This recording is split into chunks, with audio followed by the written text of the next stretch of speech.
ಭಾರತ ಅಂತಂದ್ರೆ ಎರಡು ಅರ್ಥ. ಒಂದು, ನಮ್ಮ ದೇಶವನ್ನ ನಾವು ಭಾರತ ಅಂತ ಕರಿತೀವಿ. ಶ್ರೀಕೃಷ್ಣ ಅರ್ಜುನನನ್ನ ಭಾರತ ಅಂತ ಕರೀತಾನೆ. ಯದಾ ಯದಾ ಹಿ ಧರ್ಮಸ್ಯ ಗ್ಲಾನಿರ್ಭವತಿ ಭಾರತ ಅಂತಾನೆ. ಭಾರತ ಅಂದ್ರೆ ಅರ್ಜುನ ಅಂತ. ಯಾಕೆ ಇದು ತುಂಬಾ ಸೂಕ್ತವಾಗುತ್ತೆ ಅಂದ್ರೆ, ಇವತ್ತು ಭಾರತ ಕೂಡ ಅರ್ಜುನನ ಸ್ಥಿತಿಯಲ್ಲೇ ಇದೆ. ಕೈಯಲ್ಲಿರೋ ಗಾಂಡೀವವನ್ನ ಕೆಳಗೆ ಬಿಸಿಟು ಯಾವುದೋ ಒಂದು ಮಂತ್ರವನ್ನ ಜಪಿಸಿಕೊಂಡು ತನ್ನ ಪಾಡಿಗೆ ತಾನು ಕೂತಿದೆ. ಇವತ್ತು ಉತ್ತಿಷ್ಠತ ಜಾಗೃತ ಅಂತ ಹೇಳುವಂತ ಅವಶ್ಯಕತೆ ಬಂದಿದೆ. ಸ್ವಾಮೀಜಿ ಬಗ್ಗೆ ಮಾತಾಡ್ತಾ ಎಲ್ಲರೂ ಹೇಳ್ತಾರೆ, ಏಳಿ ಎದ್ದೇಳಿ ಗುರಿ ಮುಟ್ಟುವ ತನಕ ನಿಲ್ಲದಿರಿ ಅಂತ ಹೇಳಿದ್ರು ಅಂತ ಎಲ್ರಿಗೂ ಗೊತ್ತು. ಆದ್ರೆ ಪದಗಳು ಎಷ್ಟು ಚೆನ್ನಾಗಿದೆ ಅಂತಂದ್ರೆ, ಸ್ವಾಮೀಜಿ ಏಳಿ ಎದ್ದೇಳಿ ಅಂದ್ರು. ಅವರು ಏಳಿ ಅಂತ ಒಂದ್ಸಲ ಹೇಳಿದ್ರೆ ಸಾಕಾಗಿತ್ತು, ಆದ್ರೆ ನಾವು ಹೇಳಲಿಲ್ಲ. ಬೇಕಿದ್ರೆ ಇನ್ನೊಂದ್ಸಲ ಏಳಿ ಏಳಿ ಅನ್ಬೋದಿತ್ತು, ಆದ್ರೆ ನಾವು ಹೇಳಲ್ಲ ಅಂತ ಗೊತ್ತಿತ್ತಿಂದಾನೆ ಸ್ವಾಮೀಜಿ ಹೇಳಿದ್ದು ಏಳಿ, ಎರಡನೇ ಸಲ ಎದ್ದೇಳಿ ಅಂತ. ಇಲ್ಲದೆ ಹೋದ್ರೆ ಬಡಿತೀನಿ ಅನ್ನೋ ತರ ಸ್ವಾಮೀಜಿ ಮಾತಾಡಿದ್ರು. ಭಾರತದಲ್ಲಿ ಚಿನ್ನ ಜಾಸ್ತಿ ಸಿಗುತ್ತೆ ಸರ್, ಅದಕ್ಕೆ ಚಿನ್ನದ ಹಕ್ಕಿ ಅಂತ ಕರೀತಾರೆ ಅಂತ. ಮಕ್ಕಳೇನು ಮೇಷ್ಟ್ರುಗಳು ಕೂಡ ಹಂಗೆ ಉತ್ತರ ಕೊಡ್ತಾರೆ, ಚಿನ್ನ ಜಾಸ್ತಿ ಸಿಗೋದ್ರಿಂದ ಚಿನ್ನದ ಹಕ್ಕಿ ಅಂತ. ಆದ್ರೆ ವಾಸ್ತವವಾಗಿ ಹಂಗಲ್ಲ ಕತೆ. ವಿಶೇಷ ಏನು ಅಂದ್ರೆ, ನಮಗಿಂತ ಹೆಚ್ಚು ಚಿನ್ನ ಆಫ್ರಿಕಾದಲ್ಲಿ ಸಿಗುತ್ತೆ. ಆದ್ರೆ ಜಗತ್ತು ಆಫ್ರಿಕನ್ ಚಿನ್ನದ ಹಕ್ಕಿ ಅಂತ ಕರೀಲಿಲ್ಲ, ಕಗ್ಗತ್ತಲೆಯ ಖಂಡ ಅಂತ ಕರೆದ್ರು. ಯಾಕೆಂದ್ರೆ ಚಿನ್ನ ಸಿಗುತ್ತೆ, ಬಳಸೋದ್ ಹೆಂಗೆ ಅಂತ ಅವ್ರಿಗೆ ಗೊತ್ತಿಲ್ಲ. ಆದ್ರೆ ನಮಗೆ ಸಿಗೋ ಚಿನ್ನವನ್ನ ಹೆಂಗ್ ಬಳಸಬೇಕು ಅಂತ ಗೊತ್ತಿರೋದಲ್ದೆ ನಮ್ಮ ಹತ್ರ ಇರೋದನ್ನ ಕೊಡೋ ಗುಣನೂ ಇದೆಯಲ್ಲ, ಇದಕ್ಕೆ ಭಾರತ ಅತ್ಯಂತ ಗ್ರೇಟು. ಕೊಡೋ ಗುಣ ಹೆಂಗಿದೆ ಅಂತ ತುಂಬಾ ಯಾವಾಗ್ಲೂ ತಮಾಷೆಗೆ ಹೇಳ್ತಿರ್ತೀನಿ. ನಾನು ZTVಯಲ್ಲಿ ರೆಕಾರ್ಡಿಂಗ್ಗೆ ಅಂತ ಹೋಗ್ಬೇಕಾದ್ರೆ ಒಂದ್ಸಲ ಮಲ್ನಾಡಿಗೆ ಬರುವಂತ ಪ್ರಸಂಗ ಬಂತು. ನನ್ನ ಜೊತೆ ಬೆಂಗಳೂರಿನ ಒಂದು ಟಿವಿ ಟೀಮ್ ಬಂದಿತ್ತು. ಎಲ್ಲರೂ ಬಂದ್ರು. ಶೂಟಿಂಗ್ ಮುಗಿಸ್ಬೇಕಾದ್ರೆ ಅವ್ರು ಹೇಳಿದ್ರು, ಸಾಯಂಕಾಲ ಸ್ವಲ್ಪ ಬೇಗ ಮುಗಿಸಿ ಸಾರ್ ಅಂತ. ನಾನು ಕೇಳಿದೆ, ಯಾಕೆ ಬೇಗ ಮುಗಿಸ್ಬೇಕು ಇವತ್ತು, ಅರ್ಜೆಂಟ್ ಏನು ಅಂದ್ರೆ ಅವ್ರು ಹೇಳಿದ್ರು, ಏನಿಲ್ಲ, ಬರಬೇಕಾದ್ರೆ ದಾರಿಯಲ್ಲಿ ಒಂದು ಮನೆ ಕಾಂಪೌಂಡ್ ಒಳಗೆ ಒಂದು ಒಳ್ಳೆ ಹಲಸಿನ ಮರ ನೋಡಿದ್ವಿ, ಸಾಯಂಕಾಲ ಸ್ವಲ್ಪ ಕತ್ಲಾಗಿದ ತಕ್ಷಣ ಒಂದು ಹಲಸಿನ ಹಣ್ಣು ಕಿತ್ಕೊಂಡು ಹೋಗ್ಬಿಡ್ಬೇಕು ಅಂತ. ನನಗೆ ಗೊತ್ತಾಯ್ತು ಇವ್ರು 100% ಬೆಂಗಳೂರಿನವರೇ ಅಂತ. ಯಾಕೆ ಅಂದ್ರೆ ಅಲ್ಲಿನ ಜನಕ್ಕೆ ಹಲಸಿನ ಹಣ್ಣು ನೋಡಿಯೇ ಗೊತ್ತಿಲ್ಲ, ಹಲಸಿನ ತೊಳೆನ್ ಮಾರಾಟ ಮಾಡಿ ತಿಂದಷ್ಟೇ ಗೊತ್ತು ಅವ್ರಿಗೆ. ಹೀಗಾಗಿ ಅವ್ರಿಗೆ ಕದಿಯೋ ಬುದ್ಧಿ ಸಹಜವಾಗಿ ಬಂದ್ಬಿಡ್ತು. ನಾನು ಹೇಳಿದೆ, ಇದು ಮಲ್ನಾಡಪ್ಪ, ಇಲ್ಲಿ ಭಾರತಕ್ಕೆ ಸಮಾನ, ಇದು ಏನು ಯೋಚನೆ ಮಾಡ್ಬೇಡ, ಒಂದ್ಸಲ ಒಳಗೋಗಿ ಬರೋಣ, ನಿಂಗೆ ಗೊತ್ತಾಗುತ್ತೆ ಅಂತ ಹೇಳಿ ಆ ಮನೆ ಎದುರಿಗೆ ಗಾಡಿ ನಿಲ್ಸಿ ಮನೆ ಬಾಗಿಲು ಬಡಿದ್ವಿ. ನಮ್ದು ಯಾರ್ದು ಗುರ್ತಿರ್ಲಿಲ್ಲ ಅವ್ರಿಗೆ. ಅವ್ರು ಕೇಳಿದ್ರು, ಎಲ್ಲಿಂದ ಬಂದ್ರಿ? ನಾವ್ ಹೇಳಿದ್ವಿ, ಬೆಂಗಳೂರಿಂದ ಬಂದ್ವಿ, ನಮ್ಗೆ ತಿನ್ಲಿಕ್ಕೆ ಒಂದ್ 4 ಹಲಸಿನ ತೊಳೆ ಬೇಕಿತ್ತಲ್ಲ ಅಂದ್ವಿ. ಒಳಗ್ ಕರ್ಕೊಂಡು ಕೂರಿಸಿದ್ರು, ಒಂದ್ ತಟ್ಟೆ ತುಂಬಾ ಹಲಸಿನ ತೊಳೆ ತಂದಿಟ್ರು, ತಿನ್ನಿ ಅಂದ್ರು. ಇವ್ರಿಗೆ ಗಾಬರಿ ಆಯ್ತು. ತಿಂದಿದ್ದಷ್ಟೇ ಅಲ್ಲದೆ ಒಂದ್ 4 ಕವರಲ್ಲಿ ತುಂಬಿಕೊಂಡ್ರು. ಮತ್ ಹಲಸಿನ ಹಣ್ಣು ಕೊಡದೆ ಹೋದ್ರೆ ಏನ್ ಮಾಡ್ಬೇಕು ಅಂತ. ವಾಪಸ್ ಬರ್ಬೇಕಾದ್ರೆ ನಾನು ಹೇಳ್ದೆ, ಒಂದೇ ಒಂದು ಹಲಸಿನ ಹಣ್ಣು ಕೊಡ್ತೀರಾ ನಮ್ಗೆ ತಗೊಂಡು ಹೋಗ್ಲಿಕ್ಕೆ ಬೆಂಗಳೂರುವರೆಗೂ ಅಂದ್ರೆ 4 ಹಲಸಿನ ಹಣ್ಣು ತಂದು ಗಾಡಿಗೆ ತುಂಬಿದ್ರು. ನಾನು ಇವ್ರ ಮುಂದೆ ಕೇಳಬೇಕು ಅಂತಾನೆ ಕೇಳ್ದೆ. ನಾನ್ ಕೇಳಿದ್ ಒಂದೇ ಒಂದು ಹಲಸಿನ ಹಣ್ಣು ಕೊಡಿ ಅಂತ, ನೀವು 4 ಯಾಕೆ ಕೊಟ್ರಿ ಅಂತ. ಅವ್ರು ಕೊಟ್ಟುತ್ರ ಎಂತದ್ದು ಗೊತ್ತಾ, ನಮ್ಮ ಹತ್ರ 4 ಕೊಟ್ಟ ಮೇಲೂ 8 ಬಾಕಿ ಇದೆಯಲ್ಲ, ಅದಕ್ಕೆ 4 ಕೊಟ್ವಿ ಅಂತ. ಇದು ಭಾರತ ರೀ. ಭಾರತ ಯಾಕೆ ಜಗತ್ನಲ್ಲಿ ಕೊಡುವಂತ ಶ್ರೇಷ್ಠ ರಾಷ್ಟ್ರ ಆಗಿ ನಿಂತು ಅಂತಂದ್ರೆ, ಎಷ್ಟು ಕೊಟ್ಟ ನಂತರವೂ ಇನ್ನೂ ಉಳ್ಕೊಳ್ತಲ್ಲ. ಹೀಗಾಗಿ ಜಗತ್ತಿನ ಎಲ್ಲ ಜನಕ್ಕೆ ಕೊಟ್ಟಿದ್ರಿಂದಾಗಿ ನಾವು ಶ್ರೇಷ್ಠ ಆದ್ವಿ. ಕೋಟ್ಯಾಧಿಪತಿ ಆಗಿರುವಂತವನೊಬ್ಬನನ್ನ ಶ್ರೀಮಂತ ಅಂತ ಕರೆಯೋದಿಲ್ಲ. ಆ ಕೋಟ್ಯಾಧಿಪತಿ ಆಗಿರೋನು ತನ್ನ ಎಂಜಲ ಕೈಯಿಂದ ಕಾಗೇನೂ ಓಡಿಸ್ಲಿಲ್ಲ ಅಂದ್ರೆ ಏನಕ್ಕೂ ಬೆಲೆ ಇಲ್ಲ. ಆದ್ರೆ ಇರೋಂತ 10 ರೂಪಾಯಿಲಿ 5 ರೂಪಾಯಿ ದಾನ ಮಾಡ್ತಾನಲ್ಲ, ಅವನು ಶ್ರೀಮಂತ ಅನ್ನಿಸ್ಕೊಳ್ತಾನೆ. ಇದು ಭಾರತದ ತತ್ವ. ಹೀಗಾಗಿ ಜಗತ್ತು ಭಾರತವನ್ನ ಚಿನ್ನದ ಹಕ್ಕಿ ಅಂತ ಕರೆದಿದ್ ಯಾಕೆ ಅಂದ್ರೆ, ಈ ದೇಶದಲ್ಲಿ ಇರೋದಷ್ಟೇ ಅಲ್ಲ, ಭಗವಂತ ಕೊಟ್ಟಿದ್ದಷ್ಟನ್ನು ಕೊಡುವಂತ ಶ್ರೇಷ್ಠ ಗುಣವನ್ನ ಭಾರತ ಪ್ರದರ್ಶಿಸಿದ್ರಿಂದ ಭಾರತ ಚಿನ್ನದ ಹಕ್ಕಿ ಆಯ್ತು. ಇಂಥ ಚಿನ್ನದ ಹಕ್ಕಿ ಭಾರತವನ್ನೇ ಒಬ್ಬ ಕವಿ ತುಂಬಾ ಚೆನ್ನಾಗಿ ಹೊಗಳೋದು. ಜಹ ಡಾಲ್ ಡಾಲ್ ಪರ್ ಸೋನೆ ಕಿ ಚಿಡಿಯಾ ಕರ್ತಿ ಹೈ ಬಸೇರಾ, ಓ ಭಾರತ ದೇಶ ಹೈ ಮೇರಾ, ಓ ಭಾರತ ದೇಶ ಹೈ ಮೇರಾ. ಒಂದ್ ಸ್ಕೂಲಿಗೆ ಹೋಗಿದ್ದಾಗ ನಿನ್ ಫೇವ್ರೆಟ್ ಹೀರೋ ಯಾರು ಅಂತ ಕೇಳಿದ್ದಕ್ಕೆ ಒಂದು ಹೆಣ್ಮಗು ನಿಂತ್ಕೊಂಡು ಗಣೇಶ್ ಸರ್ ಅಂತ ಹೇಳ್ತು. ನಾನು ಪಕ್ಕದಲ್ಲಿ ಹಾಗೆ ನೋಡ್ತಿರ್ಬೇಕಾದ್ರೇನೆ ಪಕ್ಕದ ರೋನಲ್ಲಿದ್ದಂತ ಇನ್ನೊಬ್ಬ ಹುಡುಗ ತಪ್ಪು ಸರ್ ಅಂದ. ನಂಗೆ ಬಹಳ ಸಂತೋಷ ಆಯ್ತು, ಹೊಸದೇನೋ ಉತ್ತರ ಕೊಡ್ತಾನೆ ಅಂತ. ಅವನ್ ಪಕ್ಕದಲ್ಲಿ ನಿಂತ್ಕೊಂಡು ಹೇಳ್ದ, ಬರೀ ಗಣೇಶ್ ಅನ್ಬಾರ್ದು ಸರ್, ಗೋಲ್ಡನ್ ಸ್ಟಾರ್ ಗಣೇಶ್ ಅನ್ಬೇಕು ಸರ್ ಅವನನ್ನ ಅಂತ. ನಂಗೆ ಬಹಳ ವಿಚಿತ್ರ ಅನ್ನಿಸ್ಬಿಡ್ತು. ನಾನು ಮುಂದುವರೆಸಿ ಕೇಳಿದೆ, ಫೇವ್ರೆಟ್ ಹೀರೋ ಅಂತ ಕೇಳಿದ್ ನಾನು. ಹೀರೋ ಅನ್ನೋ ಪದಕ್ಕೆ ಅರ್ಥ ಏನೋ ಗೊತ್ತಾ? ನೀವೆಲ್ಲರೂ ಫೇವ್ರೆಟ್ ಆಕ್ಟರ್ನ ಹೇಳಿದ್ದೀರಾ ಅಂತ. ಅವ್ರಿಗೆ ಹೀರೋ ಮತ್ತು ಆಕ್ಟರ್ಗೆ ಡಿಫ್ರೆನ್ಸ್ ಗೊತ್ತಿರಲಿಲ್ಲ. ಹೀರೋ ಅನ್ನೋನು ದೇಶಕ್ಕೋಸ್ಕರ ಧರ್ಮಕ್ಕೋಸ್ಕರ ಪ್ರಾಣ ಕೊಡೋ ಅವಕಾಶ ಬಂದಾಗ ಒಂದು ಕ್ಷಣ ಯೋಚನೆ ಮಾಡಲ್ಲ, ಪ್ರಾಣ ಕೊಟ್ಟು ಬಿಡ್ತಾನೆ. ಆದ್ರೆ ಆಕ್ಟರು ಪ್ರಾಣ ಕೊಟ್ಟಂತೆ ಆಕ್ಟಿಂಗ್ ಮಾಡ್ತಾನೆ. ಡಿಫ್ರೆನ್ಸ್ ತುಂಬಾ ಚೆನ್ನಾಗಿದೆ, ಗಮನಿಸಬೇಕು. ಲೆಜೆಂಡ್ ಆಫ್ ಭಗತ್ ಸಿಂಗ್ ಅನ್ನೋ ಒಂದು ಸಿನಿಮಾ ಬಂತು. ಅಜಯ್ ದೇವಗನ್ ಭಗತ್ ಸಿಂಗ್ ರೋಲ್ ಮಾಡಿದ್ದಾನೆ ಅದರಲ್ಲಿ. ಆತ ನೇಣಿಗೇರ್ಬೇಕಾದ್ರೆ ಪ್ರತಿ ಕ್ಷಣವೂ ನಮಗೂ ಕಣ್ಣಲ್ಲಿ ನೀರು ಬರುತ್ತೆ, ಓ ಭಗತ್ ಸಿಂಗ್ಗೆ ತೀರ್ಕೊಂಡಲ್ಲ ಅಂತ. ಆದ್ರೆ ದೌರ್ಭಾಗ್ಯ ಅಂದ್ರೆ ನೆಕ್ಸ್ಟ್ ಫಿಲ್ಮ್ ಬಂದಾಗ ಅಜಯ್ ದೇವಗನ್ ಮತ್ತೊಂದು ರೋಲ್ ಮಾಡಿರ್ತಾನೆ. ಆದ್ರೆ ಭಗತ್ ಸಿಂಗಿಗೆ ಸಾಯ್ಲಿಕ್ಕೆ ಒಂದೇ ಅವಕಾಶ ಸಿಕ್ಕಿದ್ದು ರೀ. ಹೀರೋ ಯಾರು ಅಂತ ಕೇಳಿದಾಗ ಭಗತ್ ಸಿಂಗ್ ಹೆಸರು ಹೇಳಬೇಕೆ ಹೊರತು ಅವನ್ ತರ ಆಕ್ಟಿಂಗ್ ಮಾಡುವಂತ ಅಜಯ್ ದೇವ್ಗನ್ ಹೀರೋ ಅಲ್ಲ. ಈ ಡಿಫರೆನ್ಸ್ ಚೆನ್ನಾಗಿ ಗೊತ್ತಿರಬೇಕು. ನಿನ್ ಫೇವ್ರೆಟ್ ಹೀರೋಯಿನ್ ಯಾರು ಅಂತ ಕೇಳಿದ್ರೆ 10 ಹೆಸರು ಹೇಳುವಂತ ಕಾಲೇಜ್ ಯುವಕರಿಗೆ ಫೇವ್ರೆಟ್ ಹೀರೋಯಿನ್ ಆಗಿ ಝಾನ್ಸಿ ರಾಣಿ ಲಕ್ಷ್ಮೀಬಾಯಿ ಇರಬಹುದು ಅಂತ ಗೊತ್ತೇ ಇಲ್ಲ. ನನ್ನ ಮಂಗಳೂರಿನ ಹುಡುಗರಿಗೆ ಫೇವ್ರೆಟ್ ಹೀರೋಯಿನ್ ಯಾರು ಅಂತ ಕೇಳಿದ್ರೆ ರಾಣಿ ಅಬ್ಬಕ್ಕನ ಹೆಸರು ಹೇಳಬೇಕು ಅಂತ ನೆನಪೇ ಆಗಲ್ಲ. ಇದು ನಮ್ ದೌರ್ಭಾಗ್ಯ. ಯಾರು ಝಾನ್ಸಿ ರಾಣಿ ಲಕ್ಷ್ಮೀಬಾಯಿ? 1857ರ ಸಂಗ್ರಾಮ ನಡೆಯೋಕ್ಕಿಂತ ಮುಂಚೆ ದತ್ತು ಮಕ್ಕಳಿಗೆ ಹಕ್ಕಿಲ್ಲ ಅಂತ ಬ್ರಿಟಿಷರು ಕಾನೂನು ತಗೊಂಡ್ ಬಂದಾಗ ಆ ಕಾನೂನನ್ನ ಎಕ್ಸ್ಪ್ಲೇನ್ ಮಾಡಬೇಕು ಅಂತ ಅವಳ ಆಸ್ಥಾನಕ್ಕೆ ಡಾಲ್ ಹೌಸಿ ಬಂದಿದ್ದ. ಈ ಮಗು ನಿನ್ ಸ್ವಂತದ್ದಲ್ಲ, ನಿನ್ನ ಗಂಡ ಬೇರೆ ಇಲ್ಲ, ಹಿಂಗಾಗಿ ನಿನಗೆ ಆ ರಾಜ್ಯದ ಮೇಲೆ ಅಧಿಕಾರ ಇಲ್ಲ, ಈ ರಾಜ್ಯವನ್ನ ಬ್ರಿಟಿಷ್ ಸರ್ಕಾರಕ್ಕೆ ಬಿಟ್ಕೊಡು ಅಂದಾಗ 19 ವರ್ಷದ ಹೆಣ್ಣು ಮಗಳು ಏನ್ ಹೇಳ್ತಾಳೆ ಗೊತ್ತಾ? ಲೋ ಡಾಲ್ ಹೌಸಿ, ನೀನ್ ಯಾವನೋ ಕೇಳಲಿಕ್ಕೆ? ತಾಕತ್ತಿದ್ರೆ ಯುದ್ಧ ಮಾಡಿ ನನ್ನ ಜಮೀನನ್ನ ಕಿತ್ಕೋ, ಮೇ ಮೇರಿ ಝಾನ್ಸಿ ನಹಿ ದೂಂಗಿ ಅಂತ ಆವಾಜ್ ಹಾಕಿದಂತ ಹೆಣ್ಮಗಳು ಝಾನ್ಸಿ ರಾಣಿ ಲಕ್ಷ್ಮೀಬಾಯಿ ರೀ. ಆಗ 19 ವರ್ಷ ವಯಸ್ಸು ಅವಳಿಗೆ. 1857ರ ಸಂಗ್ರಾಮ ತೀವ್ರವಾಗೋ ಕಾಲ ಬಂದಾಗ ತನ್ನ ರಾಜ್ಯದೊಳಗಿದ್ದ ಎಲ್ಲ ಬ್ರಿಟಿಷರನ್ನ ಒದ್ದು ಓಡಿಸಿದಂತ ಹೆಣ್ಮಗಳು. ಆದ್ರೆ ಪರಿಸ್ಥಿತಿ ಪ್ರತಿಕೂಲವಾಗಿ ಬ್ರಿಟಿಷರು ಅವಳ ಮೇಲೆ ಆಕ್ರಮಣ ಮಾಡಿದಾಗ ಈ ಒಬ್ಬ ಹೆಣ್ಣು ಮಗಳು ತನ್ನ ದತ್ತು ಪುತ್ರನನ್ನ ಬೆನ್ನಿಗೆ ಕಟ್ಕೊಂಡು 7 ಗಂಟೆಗಳಷ್ಟು ದೀರ್ಘಕಾಲ ಒಂದು ಫಿರಂಗಿ ಜೊತೆ ನಿಂತ್ಕೊಂಡು ಹೋರಾಟ ನಡೆಸಿದ್ಲಲ್ಲ, ಫೇವ್ರೆಟ್ ಹೀರೋಯಿನ್ ಅನ್ನಿಸ್ಲೇ ಇಲ್ವಲ್ಲ.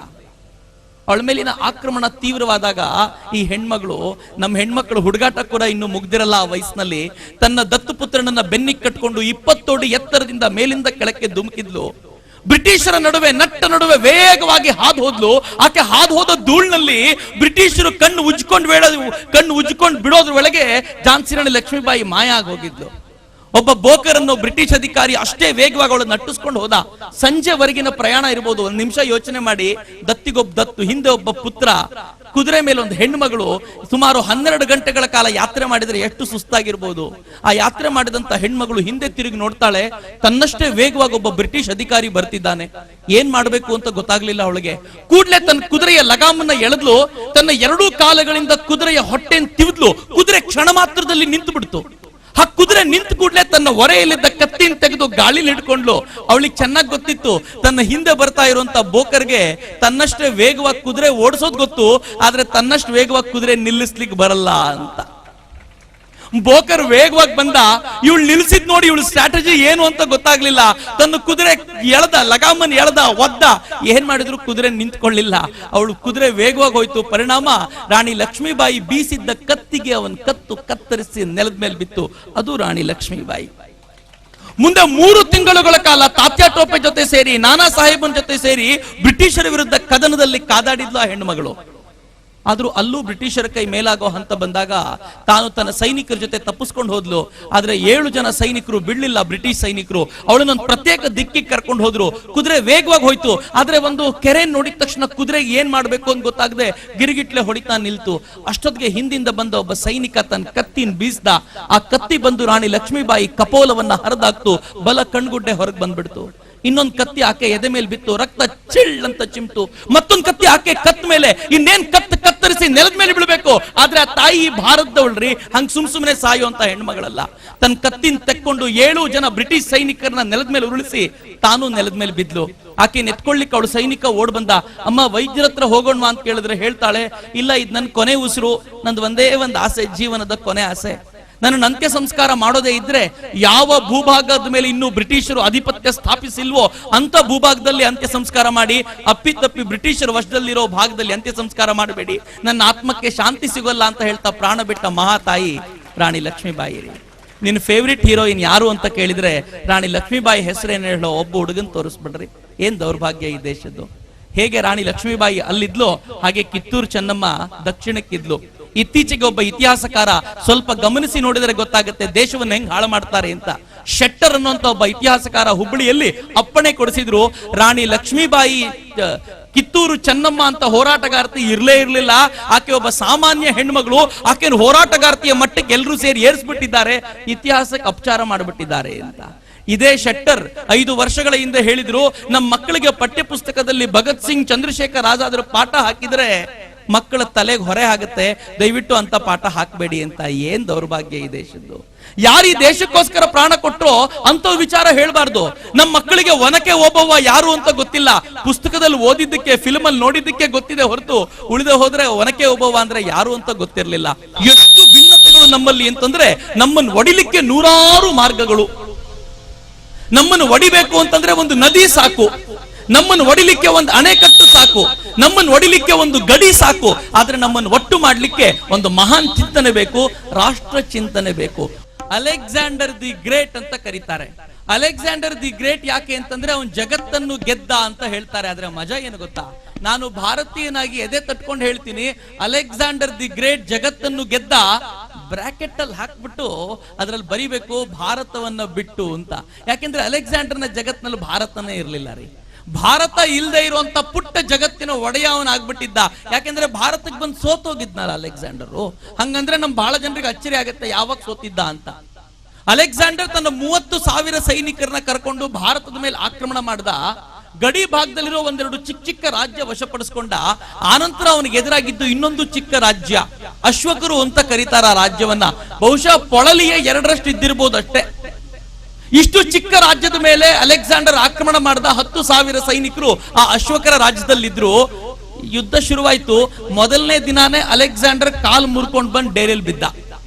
22 ದಿನಗಳ ಕಾಲ ಹೋರಾಟ ಮಾಡಿದ್ರು. 30,000 ಸೈನಿಕರು ಅಶ್ವಕರನ್ನ ಸೋಲಿಸ್ಲಿಕ್ಕೆ ಸಾಧ್ಯ ಆಗ್ಲಿಲ್ಲ. ಕೊನೆಗೊಂದು ದಿನ ಈ ಅಲೆಕ್ಸಾಂಡರ್ನ ಸೈನಿಕರು ಅಶ್ವಕರ ರಾಜನನ್ನ ಕೊಂದಾಕ್ಬಿಟ್ರು. ಕೊಂದಾಕಿದ ನಂತರ ಅಲೆಕ್ಸಾಂಡರ್ನಿಗೆ ಖುಷಿ ಆಯ್ತು, ನಾವು ಗೆದ್ವಿ ಅಂತ. ಆದ್ರೆ ಅವನಿಗೆ ಗೊತ್ತಿರ್ಲಿಲ್ಲ ಈ ದೇಶದಲ್ಲಿ ರಾಜ ಸತ್ತ ಮೇಲೆ ಇನ್ನೊಂದು ಯುದ್ಧ ಶುರುವಾಗುತ್ತೆ ಅಂತ. ಯಾಕೆಂದ್ರೆ ರಾಣಿ ಅಷ್ಟು ದಿನ ಒಳಗಿದ್ದವಳು ತಾನ್ ಕತ್ತಿ ಹಿರ್ಕೊಂಡು ಬೀದಿಗೆ ಬಂದ್ಬಿಟ್ಲು. ಯಾವಾಗ ರಾಣಿ ಅಶ್ವಕರ ರಾಣಿ ಕೃಪಾ ರಣರಂಗಕ್ಕೆ ಬಂದ್ಲೋ ಸೈನಿಕರ ಸಂಖ್ಯೆ ಡಬಲ್ ಆಗೋಯ್ತು. ಪ್ರತಿ ಹೆಣ್ಮಕ್ಳು ಬೀದಿಗೆ ಬಂದು ನಿಂತ್ಬಿಟ್ರು. ಅಲೆಕ್ಸಾಂಡರ್ ಗಾಬರಿ ಆಯ್ತು, ನಾನು ಒಳಗೆ ಹೋಗೋದು ಯಾವಾಗಪ್ಪ ಇನ್ನು ಅಂತ ಆಲೋಚನೆ ಮಾಡಿದ ಅಲೆಕ್ಸಾಂಡರ್, ನೀವು ನಂಬೋದಿಲ್ಲ, ಜಗತ್ತಿನ ಇತಿಹಾಸಕಾರರು ಯಾವತ್ತೂ ಹೇಳದೇ ಇರುವಂತ ಒಂದು ಘಟನೆ ನಡೆದೋಯ್ತು. ಅಲೆಕ್ಸಾಂಡರ್ ಈ ದೇಶದ ರಾಣಿ ಕೃಪಾಳ ಎದುರಿಗೆ ತಲೆ ತಗ್ಗಿಸ್ಕೊಂಡು ನಿಂತ. ಅಮ್ಮ ತಾಯಿ ಬಿಟ್ಬಿಡು, ಒಳಗೆ ಹೋಗ್ಬೇಕು, ನಾನು ಭಾರತ ಗೆಲ್ಲಬೇಕು ಅಂತ ಬಂದಿದ್ದೀನಿ, ನಿನ್ ಎದುರಿಗೇನೆ ಕಿತ್ತಾಡ್ತಾ ಹೋದ್ರೆ ನಾನು ಭಾರತದ ಒಳಗೆ ಹೋಗೋದು ಯಾವಾಗ ಅಂತ ತಿಳ್ಕೊಂಡು ಅಲೆಕ್ಸಾಂಡರ್ ಈ ದೇಶದ ರಾಣಿಯೊಂದಿಗೆ ಸೀಸ್ ಫೈರ್ ಮಾಡ್ಕೊಳ್ಬೇಕಾದ ಪರಿಸ್ಥಿತಿ ಬಂತು. ಅದು ಈ ದೇಶದ ತಾಕತ್ತು ರೀ. ಅರ್ಥನೇ ಆಗ್ಲಿಲ್ವಲ್ಲ. ಈ ಅಲೆಕ್ಸಾಂಡರ್ನಿಗೆ ಈ ದೇಶ ಮಣಿಸಿದ್ದು ಹೆಂಗೆ? ಅಲೆಕ್ಸಾಂಡರ್ನ ಗುರು ಅಲೆಕ್ಸಾಂಡರ್ಗೆ ಹೇಳಿ ಕಳಿಸಿದ್ರಂತೆ, ನೀನು ಭಾರತದಿಂದ ಬರಬೇಕಾದ್ರೆ ನನಗೋಸ್ಕರ ಸ್ವಲ್ಪ ಗಿಫ್ಟ್ ತಗೊಂಬಾ.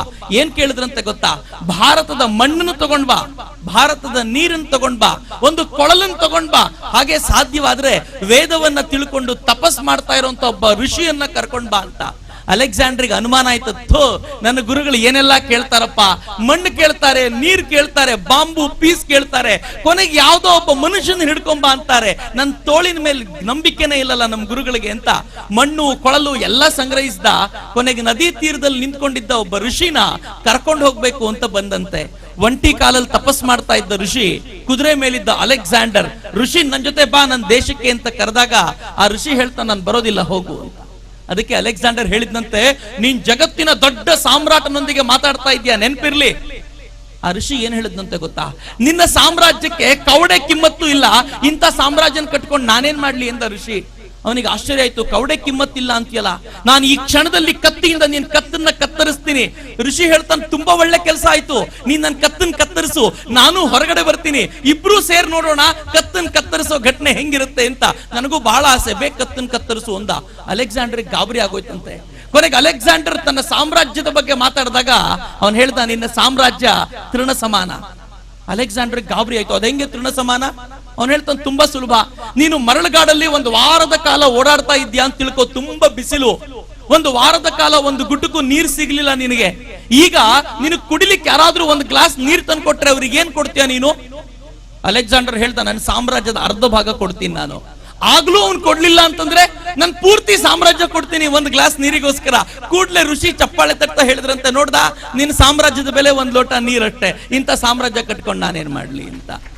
ಈ ಋಷಿ ಅಲೆಕ್ಸಾಂಡರ್ಗೆ ಪಾಠ ಕಲಿಸಿಕೊಟ್ಟದ್ದು ಎಷ್ಟು ಸುಂದರವಾದ ರೀತಿ ಅಂತಂದ್ರೆ, ಅಲೆಕ್ಸಾಂಡರ್ ಋಷಿಯ ಕಾಲಿಗೆ ಬಿದ್ದು ಹೇಳಿದ್ರಂತೆ, ನನ್ನ ಗುರುಗಳು ಯಾಕೆ ನಿನ್ನಂತವನ್ ಕರ್ಕೊಂಡ್ ಬಾ ಅಂತ ಹೇಳಿದ್ರು ಅಂತ ನನಗೀಗ ಅರ್ಥ ಆಯ್ತು ಅಂತ. ಒಬ್ಬ ದಾರ್ಶನಿಕರು ಹೇಳ್ತಾರೆ, ಅಲೆಕ್ಸಾಂಡರ್ ಮೊದಲ ಬಾರಿಗೆ ಭೂಮಿಗೆ ನಮಸ್ಕಾರ ಮಾಡಿದ್ದ ಅಂತಂದ್ರೆ ಅದು ಭಾರತದ ನೆಲದಲ್ಲಿ ಮಾತ್ರ ಅಂತ. ಇದು ಭಾರತ ರೀ. ಇಂಥ ಭಾರತದ ಸೇವೆಯನ್ನ ನಾವು ಮಾಡುವಂತ ಹೊತ್ತು ತುಂಬಾ ಹತ್ತಿರ ಬಂದ್ಬಿಟ್ಟಿದೆ.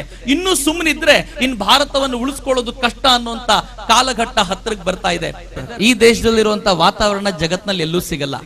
ಯುರೋಪಿಗೆ ಹೋಗಿ ಬಂದ ಜನ ಹೇಳ್ತಾರೆ, ಅಲ್ಲಿ ವರ್ಷಕ್ಕೆ 9 ತಿಂಗಳು ಮಂಜು ಸುರಿತಾ ಇರುತ್ತೆ, ಇನ್ 3 ತಿಂಗಳು ಸೂರ್ಯ ಕಂಡ್ರೆ ಪುಣ್ಯ ಅಂತ. ತುಂಬಾ ಚೆನ್ನಾಗಿದೆ. ಒಬ್ಬ ಹಿರಿಯರು ಯಾವಾಗ್ಲೂ ಹೇಳೋರು, ಯುರೋಪ್ ನಲ್ಲಿ ಎಷ್ಟು ಮಂಜು ಸುರಿಯುತ್ತೆ ಅಂದ್ರೆ ನಾವಿಲ್ಲಿ ಏರ್ ಕೂಲರ್ ಹಾಕೊಂಡು ಕೂತಿರ್ತೀವಲ್ಲ, ಹಾಗೆ ಯುರೋಪ್ ನಲ್ಲಿ ಹೀಟರ್ ಹಾಕೊಂಡು ಕೂತಿರ್ತಾರೆ ಮಂಜಿನಿಂದ ಬಚಾವಾಗ್ಲಿಕ್ಕೆ ಅನ್ನೋ ಕಾರಣಕ್ಕೋಸ್ಕರ ಅಂತೆ. ಹೀಗಾಗಿ ಅಲ್ಲಿ ಬಹಳ ಹಳೆ ಕಾಲದಿಂದಲೂ ಗುಡ್ ನೈಟ್ ಅಂತ ಹೇಳುವಂತ ಪದ್ಧತಿ ಬಂದಿರೋದು ಅಂತ. ಯಾಕೆ ಗುಡ್ ನೈಟ್ ಅಂತಂದ್ರೆ, ರಾತ್ರಿ ನೀನ್ ಮನೆಯಲ್ಲಿ ಮಲ್ಕೊಂಡಿರ್ತೀಯ, ಮಂಜು ಸುರಿದು ಮನೆ ಒಳಗೆ ಹೂತೋಗದೆ ಇದ್ರೆ ಸಾಕು, ನೀನ್ ರಾತ್ರಿ ಚೆನ್ನಾಗಿರ್ಲಿ ಅಂತ ಗುಡ್ ನೈಟ್ ಹೇಳೋದಂತೆ ಅವರು. ಬೆಳಗಾಗಿ ಎದ್ದ ತಕ್ಷಣ ಗುಡ್ ಮಾರ್ನಿಂಗ್ ಅಂತ ಯಾಕೆ ಹೇಳೋದು ಅಂದ್ರೆ, ಪುಣ್ಯ, ರಾತ್ರಿ ಸತ್ತಿಲ್ಲ ನೀನು, ಬೆಳಗಾದ್ರೂ ನೀನ್ ಚೆನ್ನಾಗಿರ್ಲಿ ಅಂತ ಹೇಳೋದು. ನೋಡಿ ಎಂತ ಅದ್ಭುತ ರೀ. ನನ್ನ ಪೂರ್ವಜರು ಸೂರ್ಯನಿಗೆ ಅರ್ಘ್ಯ ಕೊಟ್ಟು ಕೊಟ್ಟು ಕೊಟ್ಟು ಕೊಟ್ಟು ಆ ಸೂರ್ಯ ಎಷ್ಟು ನಿಯಮಿತವಾಗಿ ಭಾರತದ ಮೇಲೆ ಕೃಪೆ ಬೀರಿದ್ದಾನೆ ಅಂದ್ರೆ, ಕರೆಕ್ಟ್ 4 ತಿಂಗಳು ಬೇಸಿಗೆ ಕಾಲ, 4 ತಿಂಗಳು ಮಳೆಗಾಲ, 4 ತಿಂಗಳು ಚಳಿಗಾಲ. ಜಗತ್ನಲ್ಲಿ ಇಂಥ ಪಂಚಾಂಗ ಇನ್ನೆಲ್ಲೂ ಸಿಗೋದೇ ಇಲ್ಲ ನಿಮಗೆ. ಇದು ಭಾರತದ ಶ್ರೇಷ್ಠತೆ. ಈ ದೇಶದ ಮಣ್ಣು ಎಂತದ್ದು, ಈ ಮಣ್ಣಿಗೆ ನಾವು ಕೊಡುವ ಗೌರವ ಎಂತದ್ದು. ಬಂಗಾರ ಕೊಟ್ಟಂತ ಮಣ್ಣಿದು. ನೀವು ಏನನ್ನ ಬಿತ್ತಿದ್ರು ಬೆಳೆ ತೆಗಿಬಹುದು ಅನ್ನುವಂತ ಅದ್ಭುತವಾದ ಮಣ್ಣಿದು. ಹೀಗಾಗಿ ಈ ಭೂಮಿಯನ್ನು ಕೂಡ ತಾಯಿ ಅಂತ ನಾವು ಗೌರವಿಸಿದ್ದು. ಬೆಳಗಾಗಿದ್ರೆ ಏನ್ ಮಾಡ್ಬೇಕು ಅಂತ ಕೇಳಿದ್ರೆ ನಮ್ಮ ಅಜ್ಜಿ ನನಗೆ ಹೇಳ್ತಾ ಇದ್ಲು, ಬೆಳಗಾಗಿ ನಾನೆದ್ದು ಯಾರ್ಯಾರ ನೆನೆಯಲ್ಲಿ ಎಳ್ಳು ಜೀರಿಗೆ ಬೆಳೆಯೋ ಭೂಮಿ ತಾಯಿನ ಎದ್ದೊಂದು ಗಳಿಗೆ ನೆನೆದೇನ ಅಂತ ಭೂಮಿ ತಾಯಿಗೆ ನಮಸ್ಕಾರ ಮಾಡು ಅಂತ. ಏನ್ ಸುಂದರವಾಗಿದೆ ರೀ. ಬೆಳಗಾಗೆದ್ದು ಭೂಮಿ ತಾಯಿಗೆ ನಮಸ್ಕಾರ ಮಾಡ್ತೀವಿ. ಹೀಗಂತ ಎಲ್ರು ಹೇಳ್ಕೊಡ್ಬೇಕು ಅಂತ ಏನೂ ಇಲ್ಲ. ಕಬಡ್ಡಿ ಆಡೋ ಹುಡುಗರನ್ನ ನೋಡಿ, ಅವನು ಕಬಡ್ಡಿ ಆಡ್ತಾ ಮುಂದಿನ ಕೋರ್ಟಿಗೆ ಹೋಗಿ ದಾಳಿ ಮಾಡೋಕ್ಕಿಂತ ಮುಂಚೆ ಸೆಂಟರ್ ಲೈನ್ ವರೆಗೂ ಬಗ್ಗಿ ಆ ಮಣ್ಣನ್ನು ತೆಗೆದು ಹಣೆಗೆ ಒತ್ಕೊಂಡು ದಾಳಿ ಮಾಡ್ತಾನೆ. ನಾನು ಕಬಡ್ಡಿಯ ರೂಲ್ಸ್ ಬುಕ್ ಅನ್ನೆಲ್ಲ ತೆಗೆದು ನೋಡಿದೀನಿ. ಎಲ್ಲೂ ಕೂಡ ಹಣೆಗೆ ಮಣ್ಣನ್ನು ಒತ್ಕೊಳ್ಬೇಕು, ಒತ್ಕೊಳ್ಳಿಲ್ಲ ಅಂದ್ರೆ ಔಟು ಅಂತ ಬರದೇ ಇಲ್ಲ. ಆದ್ರೂ ಈ ದೇಶದ ಯುವಕ ಆ ಮಣ್ಣನ್ನು ತೆಗೆದು ಹಣೆಗೆ ಒತ್ಕೋತಾನೆ. ಯಾಕೆ ಗೊತ್ತಾ? ಅವನಿಗೆ ಮಣ್ಣು ತಾಯಿ ಅಂತ ಗೊತ್ತು. ಮಜಾ ಏನು ಅಂದ್ರೆ, ಎದುರಾಳಿನೂ ಹಂಗೆ ಮಾಡ್ತಾನೆ, ಅವನಿಗೂ ಅವಳೇ ತಾಯಿ. ಇಬ್ರು ಒಬ್ಬರೇ ತಾಯಿಗೆ ನಮಸ್ಕಾರ ಮಾಡಿ ಎದುರಾಳಿನ ಸೋಲಿಸ್ತೀವಿ ಅಂತ ಹೋಗುವಂತ ಒಂದು ಅದ್ಭುತ ಜಗತ್ನಲ್ಲಿ ಇವೆಲ್ಲೂ ನೋಡೋದೇ ಇಲ್ಲ. ಭಾರತದಲ್ಲಿ ಮಾತ್ರ ಸಿಗಲಿಕ್ಕೆ ಸಾಧ್ಯ. ನಮ್ ನೀರೇನು ಕಡಿಮೆನಾ? ನಾವು ನೀರನ್ನ ಗಂಗಾ ಮಾತೆ ಅಂತ ಕರಿತೀವಿ. ಸಾಯೋ ಹೊತ್ನಲ್ಲಿ 2 ಹನಿ ಗಂಗೆ ಬಾಯಿಗೆ ಬಿದ್ರೆ ಸಾಕಪ್ಪ ಅಂತ ಪ್ರಾರ್ಥಿಸ್ಕೊಳ್ತೀವಿ. ಏನ್ ಚಂದ ಇದು. ಈ ಗಂಗೆಯ ವೈಶಿಷ್ಟ್ಯ ಏನು? ಒಬ್ಬ ಬ್ರಿಟಿಷ್ ಅಧಿಕಾರಿ ತನ್ನ ಜರ್ನಿ ಬುಕ್ ಅಲ್ಲಿ ಬರೀತಾನೆ, ಯುರೋಪ್ ನಿಂದ ನಾವು ಯಾತ್ರೆಗೆ ಅಂತ ಹೊರಟು ಭಾರತಕ್ಕೆ ಬಂದ್ರೆ ನಾವು ಯುರೋಪ್ ಇಂದ ತಂದ ನೀರು ಅರ್ಧ ದಾರಿಗೆ ಬರೋದ್ರೊಳಗೆ ಹಾಳಾಗೋಗ್ತಿತ್ತು. ಆದ್ರೆ ವಾಪಸ್ ಗಂಗೆಯನ್ನ ಕ್ಯಾನಲ್ ತುಂಬಿಕೊಂಡು ಹೋದ್ರೆ ನಮ್ ದೇಶಕ್ಕೆ ಹೋಗಿ ದಿನಗಟ್ಲೆ ಕಳೆದ್ರು ಕೂಡ ಗಂಗೆ ಒಂಚೂರು ಹಾಳಾಗ್ತಿರ್ಲಿಲ್ಲ ಅಂತ. ಏನ್ ನೀರು ನಮ್ದು, ಏನ್ ಕಾಂಪೋಸಿಷನ್ ಇದ್ರದು ಯಾರಿಗೂ ಗೊತ್ತಿಲ್ಲ. ಹೀಗಾಗಿ ಬಂಗಾಳದ ಕಮ್ಯುನಿಸ್ಟ್ ಒಬ್ರು ರಷ್ಯಾಕ್ ಹೋಗ್ಬೇಕಾದ ಪ್ರಸಂಗ ಬಂದಾಗ ರಷ್ಯಾ ಜನ ಒಂದು ಲೆಟರ್ ಬರ್ದಿದ್ರಂತೆ. ಕಮ್ಯುನಿಸ್ಟ್ರಿಗೆ ಗಂಗೆ ಗಿಂಗೆ ಅಂತ ಏನೂ ಇಲ್ಲ ಅವರಿಗೆ, ಅವ್ರು ಯಾವ್ದನ್ನು ನಂಬುವಂತವ್ರಲ್ಲ. ಆದ್ರೆ ರಷ್ಯಾ ಜನ ಅವರಿಗೊಂದು ಪತ್ರ ಬರೀತಾರೆ, ನೀವು ರಷ್ಯಾಕ್ ಬರ್ಬೇಕಾದ್ರೆ ನಮ್ಗೋಸ್ಕರ ಒಂದು ಗಿಫ್ಟ್ ತಗೊಂಡ್ ಬರ್ಬೇಕು ಅಂತ. ಇವ್ರು ಅನ್ಕೊಂಡ್ರು ಬಂಗಾಳದ ಏನಾದ್ರು ಮಣ್ಣಿನ ಆಟಿಕೆ ಕೇಳ್ಬೋದಾ ಅಂತ. ಆದ್ರೆ ರಷ್ಯನ್ರು ಕೇಳ್ತಾರೆ, ಬರ್ಬೇಕಾದ್ರೆ ಒಂದು ಬಾಟ್ಲ್ ತುಂಬಾ ಗಂಗೆನ್ ತಗೊಂಡ್ ಬರ್ತೀರಾ ನಮ್ ದೇಶಕ್ಕೆ ಅಂತ. ಇವರಿಗೆ ಆಶ್ಚರ್ಯ ಆಯ್ತು. ಗಂಗೆ ಪಕ್ಕದಲ್ಲಿದ್ರು ಗಂಗೆ ಮಹತ್ವ ಗೊತ್ತಿಲ್ಲದೆ ಇರುವಂತ ವ್ಯಕ್ತಿ ಆತ. ಏನ್ ಮಹಾ ಅಂತೇಳಿ ಒಂದ್ ಕ್ಯಾನ್ ತುಂಬಾ ಗಂಗೆ ನೀರನ್ನು ತಗೊಂಡು ಹೋದ್ರು. ಇವರು ಫ್ಲೈಟ್ ಇಳಿಬೇಕಾದ್ರೆ ನೋಡ್ತಾರೆ, 1000 ಜನ ತನ್ನನ್ನು ರಿಸೀವ್ ಮಾಡ್ಲಿಕ್ಕೆ ಕಾಯ್ತಿದ್ದಾರೆ. ಅವ್ರು ಅನ್ಕೊಂಡ್ರಂತೆ, ನನ್ನ ದೇಶದಲ್ಲೇ ನಾನು ಇಷ್ಟು ಫೇಮಸ್ ಆಗ್ಲಿಲ್ಲ, ರಷ್ಯಾದಲ್ಲಿ ಇಷ್ಟೊಂದು ಫೇಮಸ್ ಆಗಿದ್ದೀನಿ, ನೋಡಿ ಎಷ್ಟೊಂದು ಜನ ನನಗೋಸ್ಕರ ಕಾಯ್ತಿದ್ದಾರೆ ಅಂತ. ಆಮೇಲೆ ಗೊತ್ತಾಯ್ತು, ಕಾಯ್ತಿರೋದು ಇವ್ರಿಗಲ್ಲ, ಇವ್ರು ತಂದಿರೋ ಗಂಗೆಗೆ ಅಂತ. ಹಾಗೆ ಬಂದಿರೋ ಜನ ಎಲ್ಲ ಕೈ ಚಾಚಿ ಇವ್ರ ಹತ್ರ ಒಂದ್ ಹನಿ ಗಂಗೆ ಕೇಳಲಿಕ್ಕೆ ಅಂತ ನಿಂತ್ಕೊಂಡ್ರೆ ಇವ್ರ ಆಶ್ಚರ್ಯದಿಂದ ಗಂಗೆ ಸುರಿತಾ ಹೋದ್ರು. ಒಂದು ಹನಿ ಗಂಗೆ ಕೆಳಗ್ ಬಿದ್ದ ತಕ್ಷಣ ಎಲ್ರೂ ಕೆಳಗ್ ಬಿದ್ದಿರೋ ಗಂಗೆ ತಲೆ ಮೇಲೆ ಸವರ್ಕೊಂಡ್ರಂತೆ. ನನ್ನ ಜೀವನ ಪುಣ್ಯವಾಯ್ತು ಅಂತ, ನನ್ನ ಜೀವನ ಪಾವನವಾಯ್ತು ಅಂತ. ಎಷ್ಟೋ ಜನ ಈ ದೇಶದಿಂದ ವಿದೇಶಕ್ಕೆ ಹೋದಂತ ಯಾತ್ರಿಕರು ಬರೀತಾರೆ. ನೀವು ಜಪಾನಿಗೆ ಹೋಗಿ, ಇಂಡೋನೇಷ್ಯಾಕ್ಕೆ ಹೋಗಿ, ಅಲ್ಲಿನ ತುಂಬಾ ಬುದ್ಧಿವಂತ ಜನ ಮನೆ ಹೊರಗಡೆ ಒಂದು ಪುಟ್ಟ ಕೊಳ ಮಾಡಿರ್ತಾರಂತೆ. ಆ ಕೊಳದಲ್ಲಿ ನೀರು ತುಂಬಿಸಿ ಒಂದು ಹನಿ ಗಂಗೆ ಅದಕ್ಕೆ ಹಾಕ್ತಾರಂತೆ. ಇಷ್ಟೂ ನೀರು ಗಂಗೆಯಾಗ್ಲಿ ಅನ್ನುವಂತ ಭಾವನೆಯಿಂದ. ಏನ್ ಸಂಪ್ರದಾಯ ಈ ದೇಶದ ಕುರಿತಂತೆ ಜಗತ್ತಿಗಿದೆ. ಆದ್ರೆ ನಾವು ಆ ಭಾವನೆಗಳನ್ನು ಕಳ್ಕೊಂಡಿದ್ದೀವಿ ಅಷ್ಟೇ. ನಾವು ಆ ಭಾವನೆಯನ್ನು ಮತ್ತೆ ನಮ್ಮ ಮನಸ್ಸಿನಲ್ಲಿ ಜಾಗೃತಗೊಳಿಸ್ಕೊಳ್ಬೇಕು. ಸ್ವಾಮಿ ವಿವೇಕಾನಂದರು ಈ ದೇಶವನ್ನು ಜಾಗೃತಗೊಳಿಸ್ಕೊಳ್ಳಿಕ್ಕೆ ಆ ಮಂತ್ರವನ್ನು ಕೊಟ್ರಲ್ಲ. ರಾಷ್ಟ್ರ ಅನ್ನೋದ್ರ ಮೂಲಕ, ರಾಷ್ಟ್ರದ ಚಿಂತನೆಯನ್ನು ಕೊಡೋ ಮೂಲಕ, ಅದ್ರ ಹಿಂದೆ ಆಧ್ಯಾತ್ಮ ಶಕ್ತಿಯನ್ನು ಪ್ರೇರೇಪಿಸುವ ಮೂಲಕ ಒಂದು ರಾಷ್ಟ್ರವನ್ನ ಕಟ್ಟುವಂತ ಚಿಂತನೆ ಸ್ವಾಮೀಜಿ ಕೊಟ್ರಲ್ಲ, ಆ ಚಿಂತನೆಯನ್ನು ಮತ್ತೆ ಜಾಗೃತಗೊಳಿಸ್ಕೊಳ್ಬೇಕು. 1835 ಮೆಕಾಲೆ ಈ ದೇಶಕ್ಕೆ ಬಂದಾಗ ಒಂದು ಮಾತು ಹೇಳ್ತಾನೆ, ಎಂಥ ಅದ್ಭುತವಾದ ಈ ದೇಶ ಅಂತಂದ್ರೆ, ಈ ದೇಶದಲ್ಲಿ ಕಳ್ಳರಿಲ್ಲ, ಸುಳ್ಳರಿಲ್ಲ, ಮೋಸಗಾರರಿಲ್ಲ, ಅಜ್ಞಾನಿಗಳಿಲ್ಲ, ಭಿಕ್ಷುಕರಿಲ್ಲ, ಇಂಥ ದೇಶವನ್ನು ನಾನು ಜಗತ್ನಲ್ಲಿ ಮತ್ತೊಂದು ನೋಡ್ಲೇ ಇಲ್ಲ. ನಾನು ಫಸ್ಟ್ ಟೈಮ್ ಇದನ್ನು ಓದಿದಾಗ ನನಗೆ ಎಷ್ಟು ಗಾಬರಿ ಆಯ್ತು ಅಂದ್ರೆ, ಆ ಪೇಜ್ ಮತ್ತೆ ಮತ್ತೆ ತಿರುಗಿಸಿ ಓದ್ತಾ ಇದ್ದೆ. ಪ್ರಿಂಟಿಂಗ್ ಮಿಸ್ಟೇಕ್ ಆಗಿದೆಯೋ, ನಾನೇ ತಪ್ಪು ಓದ್ಕೊಂಡಿದ್ದೀನೋ ಅಂತ. ಯಾಕೆಂದ್ರೆ ಈ ದೇಶದಲ್ಲಿ ಕಳ್ಳರಿಲ್ಲ ಅಂದ್ರೆ ನಂಬೋದು ಹೇಗೆ? ಬಿಟ್ಟ ಮೊಬೈಲ್ ನ 10 ನಿಮಿಷ ನೋಡೋದ್ರೊಳಗೆ ನಾಪತ್ತೆ ಮಾಡ್ತಾರಲ್ಲ ಸಿಟಿ ಜನ. ಹಿಂಗಿದ್ಮೇಲೆ ಇಂಥದ್ದನ್ನ ಕಳ್ಳರಿಲ್ಲ ಅಂತಂದ್ರೆ ಹೇಗೆ ಹೇಳೋದು ಅಂತ. ಆದ್ರೆ ಮಜಾ ಏನು ಅಂದ್ರೆ, ಇವತ್ತಿಗೂ ಈ ದೇಶದ ಅನೇಕ ಹಳ್ಳಿಗಳಲ್ಲಿ ಜನಕ್ಕೆ ಬೀಗ ಹಾಕಿಯೇ ಗೊತ್ತಿಲ್ಲ. ಉತ್ತರ ಕರ್ನಾಟಕದ ಅನೇಕ ಹಳ್ಳಿಗಳಿಗೆ ಕೆಲವು ಸಂತರು ಬರ್ತಾರೆ. ಆ ಸಂತರು ಬಂದಾಗ ಸಂತರ ಹಿಂದೆ ದಿನಗಟ್ಲೆ ಊರಿನ ಜನ ನಡ್ಕೊಂಡು ಹೋಗ್ಬಿಡ್ತಾರೆ. ಹೋಗ್ಬೇಕಾದ್ರೆ ಮನೆಗೆ ಬೀಗನೇ ಹಾಕಿರೋಲ್ಲ. ಮೈಸೂರಿನ ಒಂದು ಕಾಲೇಜ್ನ ಪ್ರಾಂಶುಪಾಲರು ಒಂದ್ಸಲ ಆ ಊರಿಗೆ ಸಂತರನ್ನು ನೋಡ್ಬೇಕು ಅಂತ ಹೋದ್ರು. ಹಾಗೆ ಹೋದ ಪ್ರಾಂಶುಪಾಲರು ಆ ಊರಿಗೆ ಇಳಿದಾಗ ಉಳ್ಕೊಳ್ಳಿಕ್ಕೆ ಒಂದು ಜಾಗ ಮಾಡ್ಕೊಟ್ರಂತೆ ಅವ್ರಿಗೆ. ನಮ್ಮ ಮನೇಲಿ ಉಳ್ಕೊಳ್ಳಿ ಸಾರ್ ಅಂತ. ಎಂತ ಮಜವಾಗಿತ್ತು ಅಂತಂದ್ರೆ, ಇವ್ರು ಆ ಮನೇಲಿ ಉಳ್ಕೊಂಡಿದ್ದಾರೆ. ಎಷ್ಟೊತ್ತಾದ್ರೂ ಮನೆಯವ್ರು ಯಾರು ಬರಲೇ ಇಲ್ಲ. ಅವ್ರ ಆ ಸಂತರಿಂದ ಹೋಗ್ಬಿಟ್ಟಿದ್ದಾರೆ. ಇವರು ರಾತ್ರಿ ಇಡೀ ಕಳೆದಾಯ್ತು. ಬೆಳಗ್ಗೆ ಹೋಗ್ಬೇಕಾದ್ರೆ ಯಾರು ಬಂದಿಲ್ವಲ್ಲ, ಏನ್ ಮಾಡ್ಬೇಕು ಅಂತ ತಲೆ ಕೆಟ್ಟೋಯ್ತು ಇವ್ರಿಗೆ. ಯಾಕೆಂದ್ರೆ ಮೈಸೂರಿಂದ ಹೋದವರಲ್ಲ ಪಾಪ. ಇವ್ರಿಗೆ ಮನೆಗೆ ಬೀಗ ಹಾಕದೆ ನಂಬಿಕೆನೇ ಇಲ್ಲ ಇವರಿಗೆ. ಕೊನೆಗೆ ಹೋಗ್ಬೇಕಾದ್ರೆ ಇನ್ನೇನಾದ್ರೂ ಕಳ್ತನ ಆಗ್ಬಿಟ್ರೆ ನನ್ನ ತಲೆಗೆ ಬಂದ್ಬಿಡುತ್ತಲ್ಲಪ್ಪ ಅಂತ ಹೇಳಿ ತಮ್ಮ ಸೂಟ್ ಕೇಸಿನ ಬೀಗ ತೆಗೆದು ಮನೆಗೆ ಬೀಗ ಹಾಕಿ ಆ ಸಂತರಿಂದ ಓಡೋದ್ರಂತೆ. ಓಡೋದ್ರೆ ದಾರಿಯಲ್ಲಿ ಎಲ್ಲೋ ಇವ್ರು ಸಿಕ್ಕಿದ್ರು ಮನೆ ಓನರು. ಅವ್ರ ಕೈಲಿ ಬೀಗ ಕೊಟ್ಟು, ಎಂತ ಪುಣ್ಯಾತ್ಮರಿ, ನಮ್ಗೆ ಬಿಟ್ಬಿಟ್ಟೆ ಹೋಗ್ಬಿಟ್ರಲ್ಲ ಮನೆ, ಅಂತೂ ಬೀಗ ಹಾಕಿ ಬಂದಿದ್ದೀನಿ ತಗೊಂಡೋಗಿ ಅಂದ್ರಂತೆ. ಆಗ ಮನೆಯವ್ರು ಹೇಳ್ತಾರೆ, ಎಂತ ಅನ್ಯಾಯ ಮಾಡ್ಬಿಟ್ರಿ ಸರ್, ನಮ್ಮ ಊರಿನಲ್ಲಿ ಯಾವತ್ತೂ ನಾವು ಬೀಗನೇ ಹಾಕ್ಲಿಲ್ವಲ್ಲ, ನೀವು ಬೀಗ ಹಾಕಿ ಅನ್ಯಾಯ ಮಾಡ್ಬಿಟ್ರಲ್ಲ. ನಮ್ ಊರಿನ ಮೇಲೆ ಯಾರ ಮೇಲೂ ಕಳ್ಳತನದ ಭಾವನೆಯೇ ನಮ್ಗೆ ಬರಲ್ಲ, ಅಂತದ್ರಲ್ಲಿ ಮನೆಗೆ ಬೀಗ ಹಾಕ್ಬಿಟ್ರಲ್ಲ ನೀವು, ಎಂತ ಕೆಲಸ ಮಾಡಿದ್ರಿ ಅಂತ ವಾಪಸ್ ಬಂದು ಬೀಗ ತೆಗೆದು ಮನೆ ಓಪನ್ ಮಾಡಿಟ್ ಬಂದ್ರಂತೆ. ಅವ್ರು ಬಂದು ಹೇಳಿದ್ರಂತೆ, ನಾವು ಮನೆಗೆ ಬೀಗ ಹಾಕೊಳ್ಳೋ ರೂಢಿ ಇಟ್ಕೊಂಡಿಲ್ಲ, ಸುಮ್ನೆ ಬಾಗಿಲು ಅಡ್ಡ ಹಾಕ್ತಿವಿ, ನಾಯಿ ಏನಾದ್ರೂ ಒಳಗೋಗುತ್ತೆ ಅಂತ. ಉಳಿದಂತೆ ಕಳ್ಳರ ಭಯ ನಮ್ಗಿಲ್ಲ ಅಂತ. ಈ ದೇಶದಲ್ಲಿ ಇನ್ನೂ ಹಿಂಗಿದೆಯಲ್ರಿ. ಹೀಗಾಗಿ ಈ ದೇಶವೊಂದು ಸ್ವರ್ಗ ಅಂತಿದ್ದು. ಸುಮಾರು 1 ದಶಕಗಳ ಹಿಂದೆ ಚೀನಾದ ವಿದೇಶಾಂಗ ಸಚಿವರು ಭಾರತಕ್ಕೆ ಬಂದ್ರು.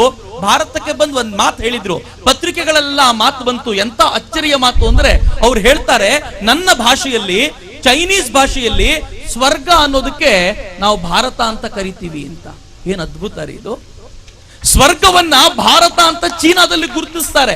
ಇದನ್ನ ನೋಡಿದಂತ ಒಬ್ಬ ಪುಟ್ಟ ಹುಡುಗ 100 ವರ್ಷಗಳ ಹಿಂದೆ ತನ್ನ ತಂದೆ ತಾಯಿಗೆ ಹೇಳಿದ್ನಂತೆ, ಅಮ್ಮ ಸ್ವರ್ಗ ಅನ್ನೋದನ್ನ ಭಾರತ ಅಂತ ಕರೀತಾರಲ್ಲ, ಒಂದೇ ಒಂದ್ಸಲ ನಾನು ಸ್ವರ್ಗ ನೋಡ್ಕೊಂಡ್ ಬರ್ಲಾ ಅಂತ. ಚಿಕ್ಕ ಹುಡುಗ. ಅಪ್ಪ ಹೇಳಿದ್ರು, ತುಂಬಾ ಸಂತೋಷ, ನನ್ನ ವಂಶದಲ್ಲೇ ಯಾರು ಸ್ವರ್ಗ ನೋಡ್ತೀನಿ ಅಂತ ಹೇಳಲಿಲ್ಲ, ನೀನ್ ನೋಡ್ಕೊಂಡ್ ಬಾ, ಆದ್ರೆ ಒಂದೇ ಒಂದೊಂದು ಆಸೆ, ನೋಡಿದ್ಮೇಲೆ ಸ್ವರ್ಗದಲ್ಲೇ ಇದ್ದು ಬಿಡ್ಬೇಡ, ಸ್ವರ್ಗ ಹೇಗಿರುತ್ತೆ ಅಂತ ದಯವಿಟ್ಟು ಬಂದು ನಮ್ಗೆ ಹೇಳು ಅಂತ. ಆ ಹುಡುಗ ಯಾತ್ರೆ ಶುರು ಮಾಡ್ದ. 12-13 ವರ್ಷದ ಬಾಲಕ ಯಾತ್ರೆ ಶುರು ಮಾಡ್ದ. ಹೆಂಗಿತ್ತು ಯಾತ್ರೆ? ಚೀನಾ ಮತ್ತು ಭಾರತದ ನಡುವೆ ಮುಂಗೋಲಿಯನ್ನರು ಅಂತ ಒಂದು ಜನಾಂಗ ಇತ್ತು. ಮನುಷ್ಯರನ್ನ ಕಡ್ಕೊಂಡು ತಿನ್ನೋ ಅಂತ ಜನಾಂಗ ಅದು. ಇವನೇನ್ ಮಾಡ್ದ, ರಾತ್ರಿ ಇಡೀ ಪ್ರಯಾಣ ಮಾಡ್ತಿದ್ದ. ಬೆಳಗಾಗಿ ಎದ್ದು ಕೂಡಲೇ ಯಾರ ಕಣ್ಣಿಗೂ ಕಾಣದಂತೆ ಮುಚ್ಚಿಟ್ಕೊಂಡ್ ಬಿಡ್ತಿದ್ದ. ಇಡೀ ಬೆಳಗ್ಗೆ ಮುಚ್ಚಿಟ್ಕೊಂಡಿರ್ತಿದ್ದ. ಹೀಗೆ ಸುಮಾರು ವರ್ಷಗಳ ಪ್ರಯಾಣ ಮುಗಿಸಿ ಒಂದಿನ ರಾತ್ರಿ ಪ್ರಯಾಣ ಮುಗಿಸಿ ಇನ್ನೇನು ಬೆಳಗ್ಗೆ ಮುಚ್ಚಿಟ್ಕೊಳ್ಬೇಕು ಅಂತ ಹೋದಾಗ ಒಂದು ಭೂಭಾಗದಲ್ಲಿ ನೋಡ್ತಾನೆ, ಒಂದ್ 4-6 ತಾಯಿಯಂದ್ರು ಮನೆ ಹೊರಗೆ ಬಂದ್ರು. ಮನೆ ಹೊರಗೆ ನೀರು ಹಾಕಿ ರಂಗೋಲಿ ಇಡ್ಲಿಕ್ಕೆ ಶುರು ಮಾಡಿದ್ರು. ಅವನಿಗೆ ಅಚ್ಚರಿ ಆಯ್ತು, ಇಷ್ಟುದ್ದಕ್ಕೂ ಎಲ್ಲೂ ನೋಡದೇ ಇರುವಂತ ಒಂದು ಅದ್ಭುತ ನೋಡ್ತಿದ್ದೀನಲ್ಲ ಅಂತ. ಅವನ ಮನೆ ಹತ್ರಕ್ಕೆ ಬಂದು ಆ ತಾಯಿ ಕೇಳ್ತಾನೆ, ಅಮ್ಮ ತುಂಬಾ ಆಯಾಸ ಆಗಿದೆ, ಕುಡಿಲಿಕ್ಕೆ ಒಂದು ಗ್ಲಾಸ್ ನೀರ್ ಕೊಡ್ತೀರಾ? ಆ ತಾಯಿ ಮನೆ ಒಳಗೋದ್ಲು, ಒಂದು ಗ್ಲಾಸ್ ತುಂಬಾ ಹಾಲು ತಂದು ಕೊಟ್ಲು. ಇವನಿಗೆ ಅನುಮಾನ ಶುರುವಾಗೋಯ್ತು. ಓ, ಮನೆಯಲ್ಲಿ ಗಂಡಸರಿಲ್ಲ ಅನ್ಸುತ್ತೆ, ವಿಷ ಹಾಕಿ ಕುಡಿಸಿ ಆನಂತರ ಗಂಡಸರು ಬಂದ್ಮೇಲೆ ಎಲ್ಲ ತಿಂತಾರೇನೋ ಅಂತ ಹೇಳಿ ಅವ್ನು ಹೇಳ್ತಾನೆ, ನನಗೆ ಹಾಲು ಬೇಡ, ನೀರೇ ಬೇಕು ತಾಯಿ, ನೀರ್ ತಂದ್ಕೊಡು ಅಂತ. ಆಕೆ ಒಳಗೋಗಿ ಮಜ್ಜಿಗೆ ತಂದ್ಕೊಟ್ಲು. ಇನ್ನೂ ಅನುಮಾನ ದೃಢ ಆಯ್ತು ಅವನಿಗೆ. ಅವ್ನು ಹೇಳ್ದ, ಮಜ್ಜಿಗೆ ಬೇಡ, ನೀರೇ ಬೇಕು. ಅವಳು ಪಾನಕ ತಂದ್ಕೊಟ್ಲು, ಶರಬತ್ತು, ಅದನ್ನು ಬೇಡ ಅಂದ. ಕೊನೆಗೆ ಆ ತಾಯಿ ಹೇಳ್ತಾಳೆ, ಎಂತ ಮನುಷ್ಯನಯ್ಯ ನೀನು, ಭಾರತಕ್ಕೆ ಬಂದು ನಮ್ಮ ಮನೆಗೆ ಬಂದು ನೀರು ಕೇಳ್ತೀಯಲ್ಲ ನೀನು. ನನ್ನ ದೇಶದಲ್ಲಿ ಬರೀ ನೀರು ಕೊಟ್ಟು ರೂಢಿನೇ ಇಲ್ಲ. ಈ ದೇಶದಲ್ಲಿ ಎಷ್ಟು ನದಿಗಳು ಹರಿತಾವೆ, ಎಷ್ಟು ಬಾವಿಗಳಿದ್ದಾವೆ. ನೀನ್ ಅಲ್ಲಿಗೆಲ್ಲ ಹೋಗಿ ಬೊಗಸೆ ಒಡ್ಡಿದ್ರೆ ಯಾವ ತಾಯಿ ಬೇಕಿದ್ರು ನೀರು ಸುರಿತಾಳೆ. ಅಂತದ್ರಲ್ಲಿ ನಮ್ಮ ಮನೆಗೆ ಬಂದು ನೀರು ಕೇಳ್ತೀಯಲ್ಲ, ಅವಮಾನ ಮಾಡ್ಲಿಕ್ಕೆ ಅಂತಾನೆ ಬಂದ್ಯಾ ಅಂತ ಕೇಳಿದ್ಲು ಆ ತಾಯಿ. ಕುಣಿದಾಡ್ಬಿಟ್ಟ ಆ ಯಾತ್ರಿಕ. ಆ ಯಾತ್ರಿಕನ ಹೆಸರು ಪಾಯಿಯಾನ್ ಅಂತ. ಚೀನಾದಿಂದ ಬಂದ ಆ ಯಾತ್ರಿಕ ಈ ದೇಶದಲ್ಲಿ 1 ದಶಕಗಳ ಕಾಲ ಸುತ್ತಾಡಿ ವಾಪಸ್ ಹೋಗ್ಲಿಕ್ಕೆ ಮನಸ್ಸಿರ್ಲಿಲ್ಲ, ಆದ್ರೂ ತನ್ನ ದೇಶಕ್ಕೆ ವಾಪಸ್ ಹೋದ. ಯಾಕೆ ಗೊತ್ತಾ? ತನ್ನ ತಂದೆಗೆ ಮಾತು ಕೊಟ್ಟಿದ್ದೆ, ಸ್ವರ್ಗ ಅಂದ್ರೆ ಹೇಗಿರುತ್ತೆ ಅಂತ ಹೇಳ್ತೀನಿ ಅಂತ. ತನ್ನ ತಂದೆಗೆ ಹೇಳಲಿಕ್ಕೋಸ್ಕರ ವಾಪಸ್ ತನ್ನ ದೇಶಕ್ಕೆ ಹೋಗಿ ಈ ದೇಶದ ವರ್ಣನೆ ಮಾಡ್ದ. ಎಂತ ಅದ್ಭುತವಾದ ದೇಶ ರೀ ಇದು. ಇಲ್ಲಿ ನಾವು ಹುಟ್ಟಿದೀವಿ ಅಂದ್ರೆ ನಿಜಕ್ಕೂ ಪುಣ್ಯ ಮಾಡಿದ್ದೀವಿ ಅಂತಾನೆ ಅರ್ಥ. ಸ್ವರ್ಗದಲ್ಲೇ ಹುಟ್ಟಿದ್ದೀವಿ, ಸ್ವರ್ಗದಲ್ಲೇ ಇದ್ದೀವಿ ಅಂತ. ಅದಕ್ಕೆ ಚಂದ್ರಶೇಖರ್ ಭಂಡಾರಿ ಅನ್ನುವಂತ ಒಬ್ಬ ಕವಿ ತುಂಬಾ ಚೆನ್ನಾಗಿ ಹೇಳ್ತಾರೆ, ಧರೆಗವತರಿಸಿದೆ ಸ್ವರ್ಗದ ಸ್ಪರ್ಧೆಯು ಸುಂದರ ತಾಯ್ನೆಲವು ನಮ್ಮಿ ತಾಯ್ನೆಲವು ಅಂತ. ಈ ಸ್ವರ್ಗಕ್ಕೇನಾದ್ರೂ ಕಾಂಪಿಟೇಟರ್ ಅಂತ ಯಾರಾದ್ರೂ ಭಗವಂತ ಸೃಷ್ಟಿ ಮಾಡಿದ್ರೆ ಅದು ನಮ್ಮ ಭಾರತ ಅಂತ. ಇಂಥ ಭಾರತದಲ್ಲಿ ನಾವು ಇದ್ದೀವಿ ಎನ್ನುವಂತ ಹೆಮ್ಮೆಯನ್ನ ನಾವು ಕ್ಷಣ ಕ್ಷಣಕ್ಕೂ ಅನುಭವಿಸಬೇಕು. ಬೋಲೋ ಭಾರತ್ ಮಾತಾ ಕಿ.